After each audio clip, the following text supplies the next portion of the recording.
Hello and welcome to the Pretty Good Gaming Daily Triple. That's your no shit gaming news video. 3 news stories in one video with 0 faff. PlayStation fans have been frothing at the mouth waiting to hear any news about the PS5. After months of eager anticipation and multiple announcement rumours, we finally got our first look at what the console will be capable of. Sort of. In a live stream that lasted almost an hour, PS5 lead system architect Mark Cerny broke down how many of the internal elements of the PS5 will work in comparison to the previous PlayStation generations. The talk was meant to be held at GDC, but due to the continued spread of the Foster's fever, Sony pulled out of the show and the whole event was cancelled shortly after. Since the audience was meant to be composed of developers, not players, the talk is very technical. Cerny even said very early on in his talk that it will not focus on games at all and will instead be all about the console and its architecture.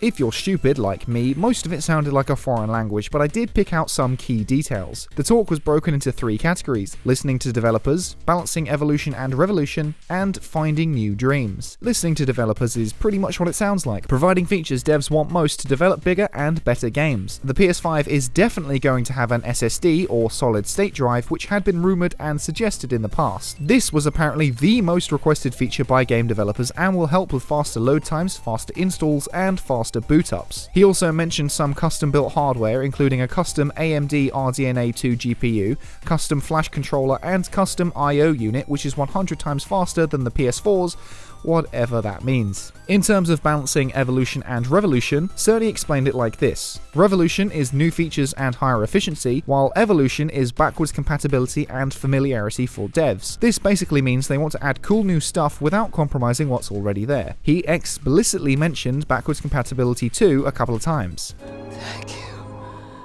Almost all of the 100 most played PS4 titles will be playable on PS5 at launch. I think it's safe to assume that all PS4 exclusives will be among these titles, but he didn't specifically confirm or name any games that will be included. However, he did mention God of War, Spider-Man, and Horizon Zero Dawn at different parts of the talk, so... Then came finding new dreams. This basically means what Sony will work towards in the future across the PS5's lifetime. Audio will play a massive part in the PS5 and its growth as a platform using techniques such as ray tracing. Sony even took time to explain in great detail how human hearing works. Oh my god, who the hell cares? Other than a few more details that were way too technical for me, that was pretty much it. The lack of games shouldn't really come as a surprise, but I expected to at least get a look at the bloody thing. I just want to see what's going to compete with the Xbox fridge. I'm sure you tech heads out there loved it, but to me, God was it boring. Sony may have the best games going into next gen, but Xbox is definitely in the lead when it comes to showing off the console itself.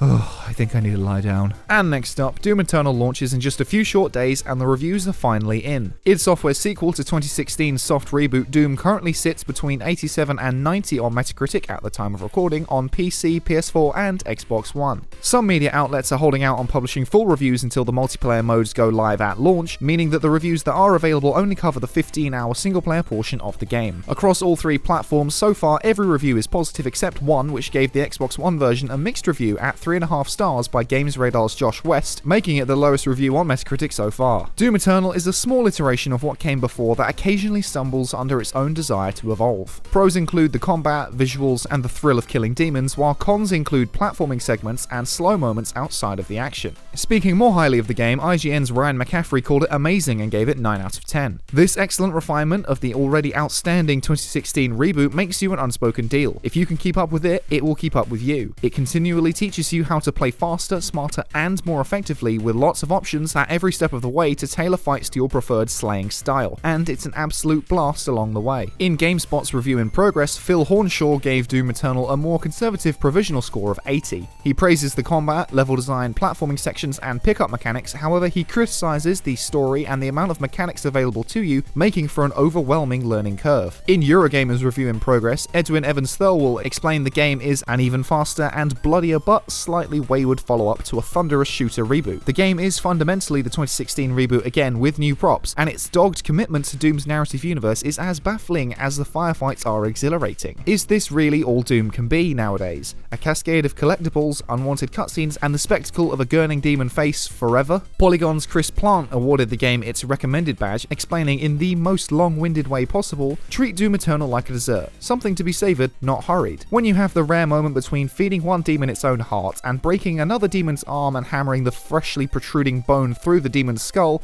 take a breath to admire the engineering and artistry that makes your actions possible, how the world encourages playful movement, how the specific design of an arena and the placement of each enemy invites you to chain your violence in one ecstatic flourish. Always be moving, but never a rush.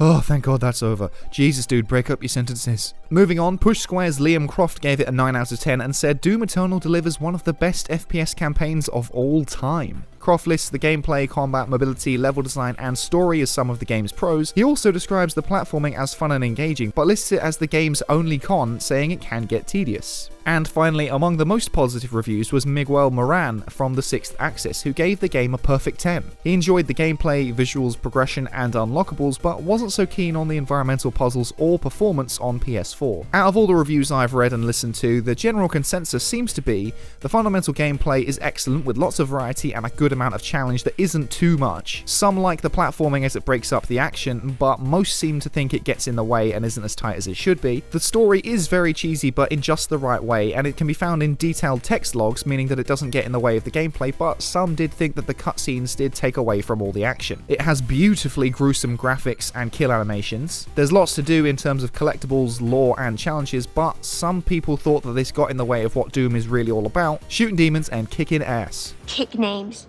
take ass. Yeah, that's right. The game has a generally stable frame rate and solid performance outside of a few bugs, but not many were mentioned, and that ultimately, if you like Doom 2016, you'll definitely like Doom Eternal. Be sure to check out any of these reviews and others if you want to know more, but I'll be definitely smashing Demon Faces this weekend, so let me know in the comments if you'll be joining me to raise hell. And finally, while I'll be playing Doom all weekend, even if the Amstel element wasn't spreading, being locked inside is the perfect time to play a bunch of games. And according to a report by telecommunications company Verizon, that's exactly what's been happening. Reportedly, video game engagement is up 75% since the quarantine came into effect. Video streaming is also seeing a boost, with engagement reportedly rising by 12%. Kyle Milady, Chief Technology Officer at Verizon and undoubtedly a Fedora enthusiast, said, "As we see more and more individuals work from home and students engage in online learning, it's a natural byproduct that we would see an increase in web traffic and access to VPN. And as more entertainment options are cancelled in communities across the US, an increase in video traffic and online gaming is not surprising, as if we gamers needed more excuses to stay in all day, draw the curtains and play video games in our pants. I wouldn't be surprised if sales of Doritos and Mountain Dew suddenly go through the roof, but make sure to wash the Dorito dust off your hands and have a shower once in a while to clean that filthy neckbeard." And that's it for today. If you like this no shit format, go ahead and give the video a like to give it a boost, hit subscribe and the bell to stay notified about all future installments. Toss a coin to your YouTuber over at patreon.com/prettygoodgaming. I've been Henry Cooper. That's all for today. Bye for now.